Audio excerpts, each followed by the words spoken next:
Hello বন্ধু তোমরা দেখতে পাচ্ছ এটা আমার কাকুলের জমি। বর্তমানে এখানে কিন্তু আমরা কাকুল চাষ করেছি। এই কাকুলের জমিতে কাকুল গাছকে খুব দ্রুত পান বা মাচা আটানো না গেলে এখান থেকে যথেষ্ট হারে আমরা কিন্তু কাকুল পাবো না। তাই কাকুল গাছকে খুব দ্রুত বান বা মাচা আটানোর জন্য আমরা অর্থাৎ আমি কোন রাসায়নিক সার ব্যবহার করছি এবং যেটা ব্যবহার করলে খুব দ্রুত পান বা মাচা আটবে এবং সেই সঙ্গে সঙ্গে গাছগুলিতে প্রচুর পরিমাণে কিন্তু কাকুলেও পরিপূর্ণ হবে। তাই বর্তমানে কিন্তু আমি রাসায়নিক সার নিয়ে চলে এসেছি। গাছের গোড়ায় কিন্তু এই যে দেখতে পাচ্ছ, গাছের গোড়ায় গোড়ায় কিন্তু এখন ছড়াবো। আমার এই পাশের গাছগুলি বর্তমানে কিন্তু বান বা মাচা এঁটে গেছে। কাকুলের কিন্তু ফুলগুলিকে পরাগ সংযোগ করাচ্ছে এবং যা কিন্তু জালি কিন্তু ধীরে ধীরে দাঁড়াচ্ছে। দর্শক বন্ধু দেখতে পাচ্ছ, এই পাশটা একটু দেখায়। এই দেখো নিচের দিকে দেখো, ছোট ছোট কিন্তু কাকুলও কিন্তু এসছে।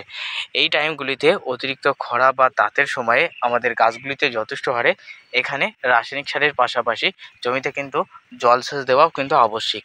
অর্থাৎ মাটি শুকাতে দেওয়া যাবে না, গাছগুলি কিন্তু মাটি শুকাতে দেওয়া যাবে না। এমত অবস্থায় গাছগুলি যদি মাটি শুকিয়ে যায় অতিরিক্ত খরার কারণে জালি হলুদ হবে এবং নানান রকম সমস্যার সৃষ্টি হবে।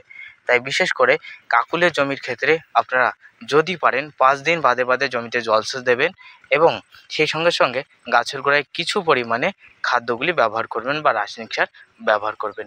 এবার চলুন বন্ধুরা, দেখে নেওয়া যাক আমি আমার গাছগুলিতে কোন খাদ্য দিয়ে খুব দ্রুত গাছকে বান বা মাচা আটাচ্ছি, সেটাই কিন্তু তোমাদের দেখাবো। বর্তমানে আমি কিন্তু রাসায়নিক সার এখানে নিয়ে চলে এসেছি। দেখতে পাচ্ছ এই রাসায়নিক সার কিন্তু পুরোপুরি সাদা। তোমরা অনেকে বলতে পারো এটা 28-28-0। না বন্ধু, এটা 28-28-0 রাসায়নিক সার না। এই রাসায়নিক সারটা বন্ধু বর্তমানে আমি ব্যবহার করছি আর গোমরের অর্থাৎ করমণ্ডলের 20-20-13। হ্যাঁ বন্ধু, এর ভিতরে 20% অ্যামোনিয়া আছে, অর্থাৎ 20% নাইট্রোজেন আছে, সেই সঙ্গে সঙ্গে 20% কিন্তু ফসফেট আছে এবং সেই সঙ্গে সঙ্গে এর ভিতরে 13% সালফেট আছে। যা কি করে এই সালফেট এবং অ্যামোনিয়া গাছের দ্রুত গতি বাড়িয়ে গাছকে কিন্তু বান বা মাচা আটাতে সাহায্য করে থাকে।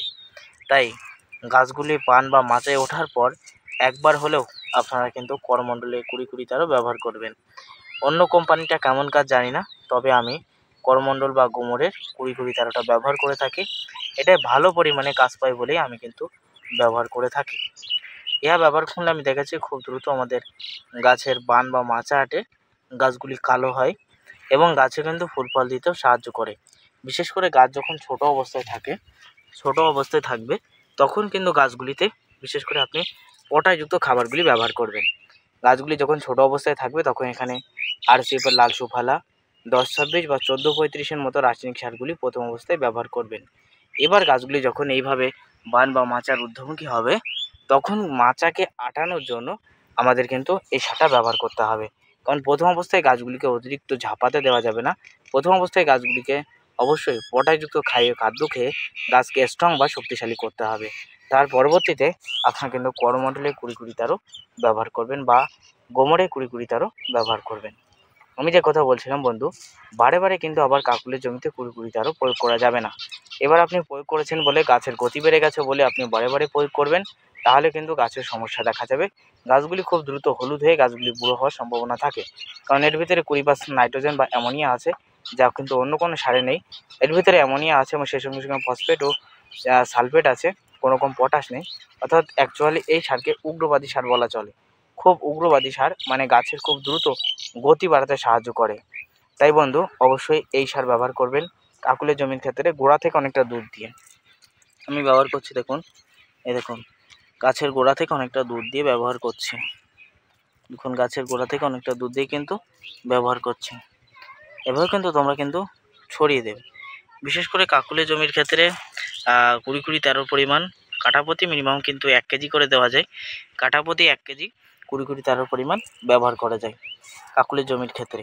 আপনি কিন্তু একটু কম পরিমাণও ডোজ দিতে পারেন, তবে কাঠাপ্রতি 20-20-13 ব্যবহার করবেন এবং 1 কেজি করে। এবং তার পরবর্তীতে আপনি কিন্তু পটাশযুক্ত সার সুফলা 10-26 বা 14-35-এর মতো রাসায়নিক সার পরবর্তীতে কিন্তু ব্যবহার করবেন। এর পরবর্তীতে এবার কাজ হয়েছে বলে আবার কিন্তু ব্যবহার করবেন না, করলে কিন্তু গাছের ক্ষতি হবে। তাহলে দর্শক বন্ধু আপনারা দেখতে পেলেন এতক্ষণ কাকুলের জমির ক্ষেত্রে আমরা কোন রাসায়নিক সার দিয়ে গাছের খুব দ্রুত বান বা মাচা আটাচ্ছি, সেটা নিয়ে সম্পূর্ণ তথ্য আপনাদের মাঝে শেয়ার করলাম। তাই ভিডিও ভালো লাগলে প্লিজ প্রত্যেকে লাইক করো, চ্যানেলে নতুন হলে সাবস্ক্রাইব করো এবং ভিডিওটা শেয়ার করে অন্যান্য চাষির দেখার সুযোগ করে দিও, যাতে অন্যান্য চাষিরাও কাকুল চাষ করে অনেক উপকৃত হতে পারে। তাই প্রত্যেকের কাছে রিকোয়েস্ট, অবশ্যই ভিডিওটা বেশি বেশি করে শেয়ার করবে। চলুন বন্ধুরা, আজকের ভিডিও এখানেই শেষ করি।